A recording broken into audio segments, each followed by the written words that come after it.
We're going to be looking at how rubber bands are made. I was really wondering.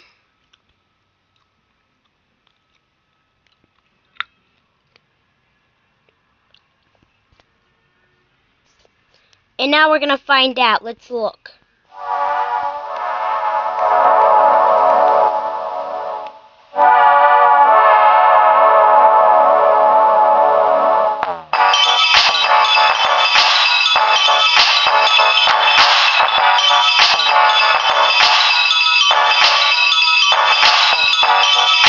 Oh yeah, I forgot. I have no rights to any of this music / video, so yeah, so let's resume. The kneading process generates heat, which softens the rubber, making it easier to form into dough. The kneader spits out... Sorry, let me go back 10 seconds. Wait, what?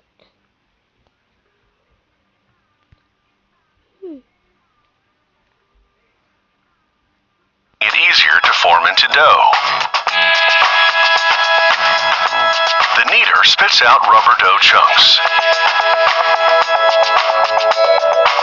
Next, a giant rolling pin transforms the dough into wide, thin pieces. He slices the strips and bundles them. In this form, it will be easier to control the weight of the rubber in relation to chemicals that are added next. They roll the rubber with a precise amount of sulfur and other chemicals that strengthen the rubber and make it more elastic. They then roll the rubber very thin. A worker twists and cuts it into small bundles that fit into the opening of an extruding machine. It forces the still warm and malleable rubber through dies to shape it into long, hollow tubes. The extruder injects air and talcum powder into the tubes to keep the walls from collapsing and sticking together while warm. The tubes cool down in a trough of water, and they deflate as the injected air dissipates. Next, these aluminum poles will serve as molds for the tubes during curing, giving them the correct shape and diameter. The worker slides the tubes onto the molds. The talcum powder injected into the tubes during their extrusion will also... Sorry, I keep pressing the wrong one.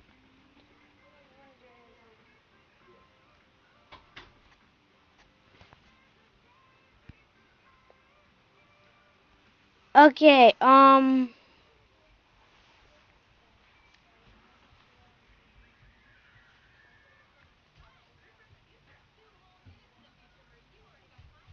why do they need those?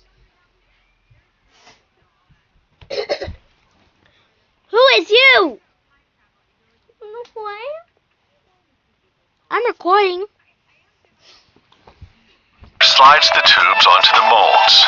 The talcum powder injected into the tubes during their extrusion will also act as a release agent, keeping them from sticking to the molds during curing.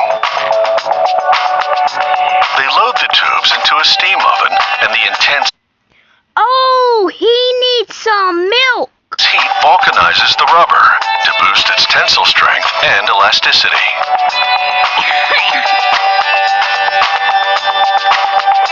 Out of the oven, workers inject air between the tubes and the molds, making it easier to peel the now vulcanized tubes off. They rinse the rubber tubes to remove talcum powder residue. There's so much that the water turns milky white.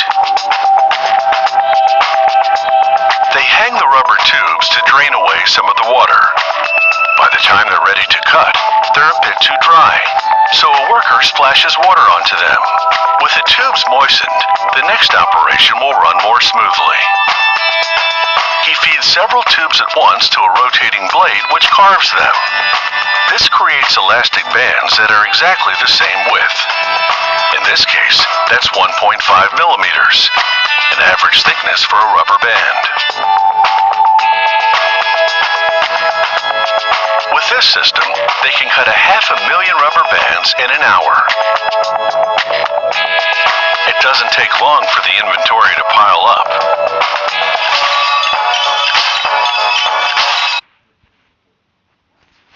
Well, that was pretty neat, but now the one that's really I find weird.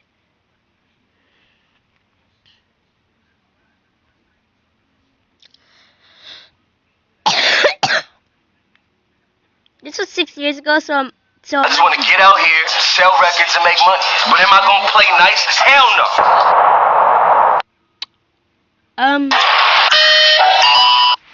Hot dogs are an all-American fare, but most likely it was German sausage makers who first came up with the idea. In fact, there are reports of German immigrants selling them from push carts in New York's Bowery as far back as the 1860s. A century and a half later, hot dogs are still the #1 treat on the street.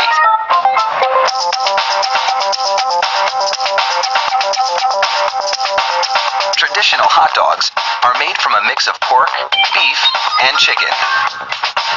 The cuts they start with are called trimmings, pieces of meat left over from cutting steaks or pork chops.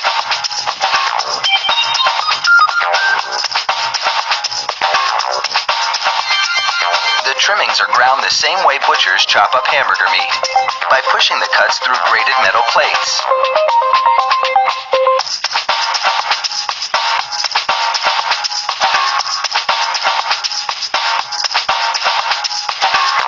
Processed chicken trimmings are added to the ground meat, followed by food starch, salt, and other flavorings.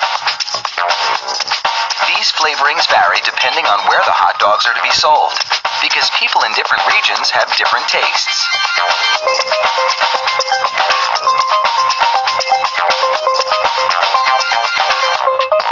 Water is sprayed into the mix, and everything is blended together in a big vat.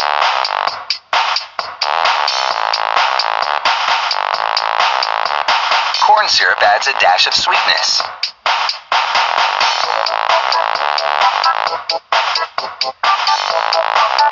That seems like a lot of corn syrup.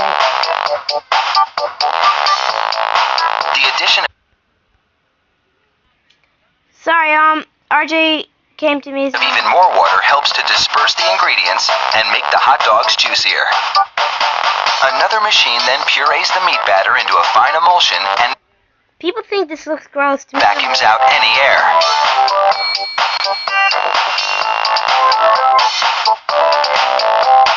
Long rolls of cellulose tubing are loaded into the stuffing machine.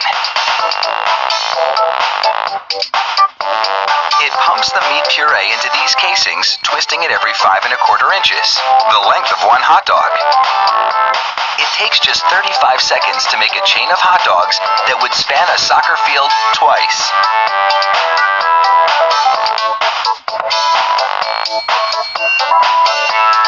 Then, 3 of those hot dog chains are linked together to make an even longer string, and they're loaded several at a time into another machine which drapes the hot dogs onto moving racks.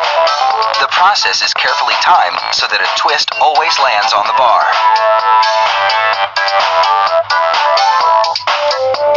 The racks shunt the hot dogs through a liquid smoke shower, then into an oven with several cooking zones. The liquid smoke seeps through the casing and adds flavor to the dogs as they bake.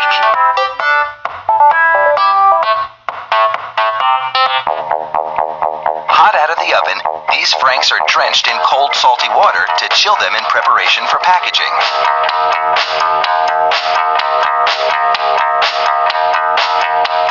The hot dogs then file down to an unloading zone. Here, a machine pulls them off the bars onto a conveyor. Then, the hot dogs slide off the conveyor into metal containers. If you've been wondering about those black stripes on the casings, all is about to be revealed. The stripe is a marker attached to the casing. The absence of a black stripe means the hot dog is cooked and ready for packaging.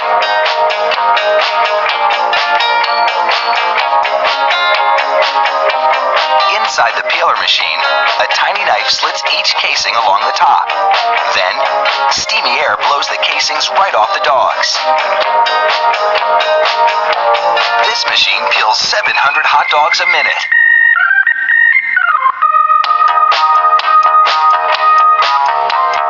An inspector makes sure the casing has been completely removed and that there are no defects in the dogs.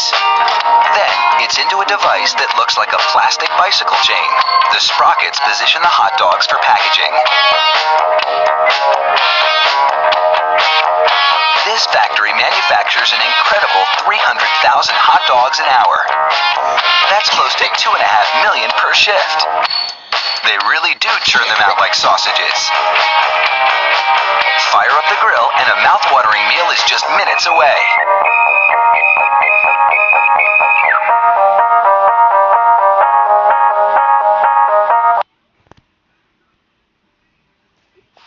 We have very. When it comes to breakfast, Bye. Have a great time.